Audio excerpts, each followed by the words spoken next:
bring back Gary Sanchez. The question on everyone's mind.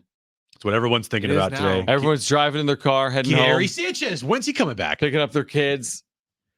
Will someone please talk about Gary Sanchez? Some guys in their car right now just like, yes, the Gary Sanchez segment. I've been tuned to San Diego Sports 760 all week.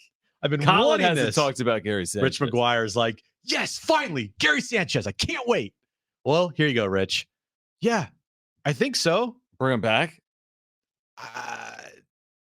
I would only do it on a flyer. I would never give him real money because nobody expected anything out of him, and all of a sudden you give him money and you get nothing out of him. Yeah.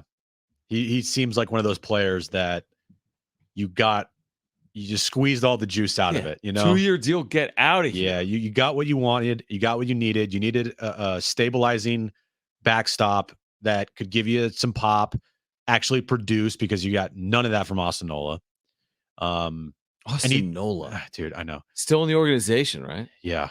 But you got what you wanted out of Gary Sanchez, which was you got pop, you got somebody to stabilize the position. Clutch hitting. Now it's kind of one of those situations where you don't want to overpay and don't pay for something that he's not. I don't know if he's a guy that can hit 25 home runs in a year consistently on a year in and year out basis. I do. He can't. That's not who he's going to be. I mean, at this point, he's 31. Yeah. And it was a nice year, Jim. And by nice year, he hit 217. So you can look at it multiple ways. Yes, he had some clutch hits for the Padres. Yes, it was unexpected. He had a 2.5 WAR. It was a nice year, but he had some really not nice years in there as well. And like to go give him, what's the number?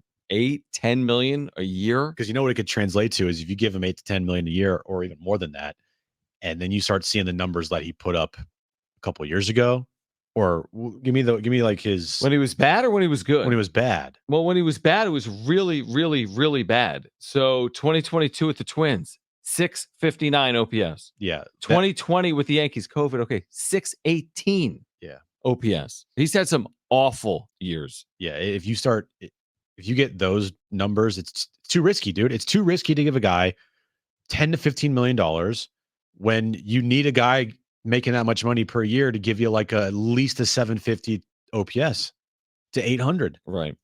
It's like Matt Carpenter got a 2-year deal. They got to regret that every single day. I bet they do. Right. I mean, and they gave him how much money? 12 million. Again, that was 12 million. So like Gary Sanchez, if he's going to get more than that, then I got to let him go get that somewhere else. I got to be smart here. If my payroll's coming down, then why am I giving arguably a secondary catcher? Would he not be with Luis Campusano? You're getting a platoon catcher and you're going to go pay him 8, 10, 12 a year. No, they got to be really smart here. The Carpenter moves, you got to hit on all of them. You have to hit on all those moves this offseason if you're AJ Preller. And I don't know how many moves like that he can even make. 6 million here, 8 million there. I don't know if he's going to have that type of money to throw around this offseason. I don't know. It's kind of almost like a wait and see. Like, hey, we've heard that they're going to be lowering their payroll. We don't know if it's going to be around 200 or if it's going to be a little higher than that, or whatever the case may be. Is we just don't know where the number is going to be set at. But I think what we do know is it won't be 250. That what it was last year. And the free agent catcher market, John, not great at all.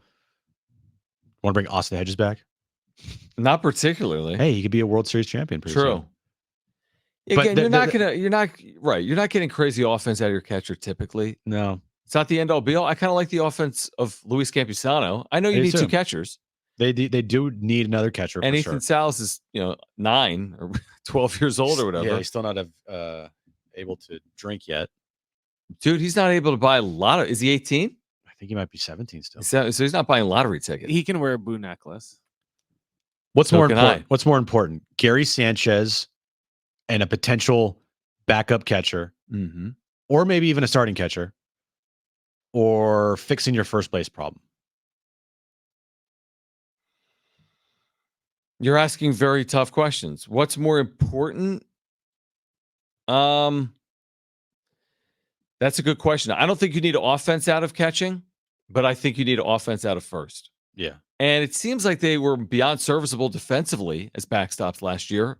Hence the Padres' good team ERA. It's not like they were huge liabilities. We were told both would be. Sanchez and Campusano. That was not a story at all. No. So if I got guys that aren't defensive liabilities and are average hitters, I'm good at the position. Mm-hmm. What I'm not good at is at first base with a 700 OPS player. I need power at first base, and they don't have a way to show me they're capable of doing that. So first base. I agree with you 100%. First base to me is an issue that this team has had for a long time, since Adrian was here. Interesting. Yeah. They have not found a good first baseman since. And Jake Cronenworth at first, the value there is just not good. Mm-hmm. So I agree. You need to get if they had a power hitting first baseman, that would change, and he plays good defense, that would change everything. I just don't know who that would be. And as I said, please, for the love of God, do not move Xander Bogaerts to first. Don't do it, guys. Yeah, I don't think that's the first order of business. I really don't. The first order is pitching. Yeah, because the reason I say that is, again, you got Machado. Is he going to be in the field to start the year? You got Bogaerts, like you said, it's an 11-year deal. If you're going to move him, you can move him. You have plenty of time to move him. It doesn't have to be done right now. I'm just talking about like the infield and the dynamic of the infield and how are they going to build a good infield. I understand pitching for them is, I think, the number one concern in the offseason. You don't? No, not particularly. No, not really. I mean, I thought their pitching was good this year, and they still weren't good. Well, they had the Cy Young Award winner, John. And guess what? They had a top three. And they're not going to have the Cy Young Award winner next year. Yeah, but they didn't have the Cy Young Award winner in 2022. Well, they had Blake Snell. I know, but in 2022, half the year was good, half the year was bad for Blake Snell. More than half the year was good for him. So you're saying that your reason for concern on the pitching staff is solely because you're going to lose Blake Snell? Blake Snell was not guaranteed to replicate this. Not just Blake Snell. You're losing potentially Waka, Lugo, and Snell. Yeah, but they found Waka and Lugo. Okay. So they'll go have to find those guys again. By the way, I don't even know if they need to do that. That's still like an important thing to do. You can't just say, "Hey, go find just go find those guys." Dude, you know as well as I do. It's not easy. Well, no, Padres starting pitching isn't typically the issue. Yeah, the back end of 2021 when everyone was hurt. It was an issue in 2022 when they didn't have a starter in Philadelphia for Game 4. That is the National League Championship Series. Every team literally in baseball runs out of pitching other than the World Series champ. Essentially, is what's going to happen. So at Petco Park, which is a pitcher's park, I don't feel like they're going to go from a top 5 ERA to a bottom 10 ERA, is my point. So I'm not losing sleep over pitching. I'm losing sleep over Trent Grisham playing every day. That's how I lose sleep. 100% losing sleep over pitching. I'm not losing any sleep. I'm sleeping perfectly these days. All right. Well, you better hope the pitching's good next year.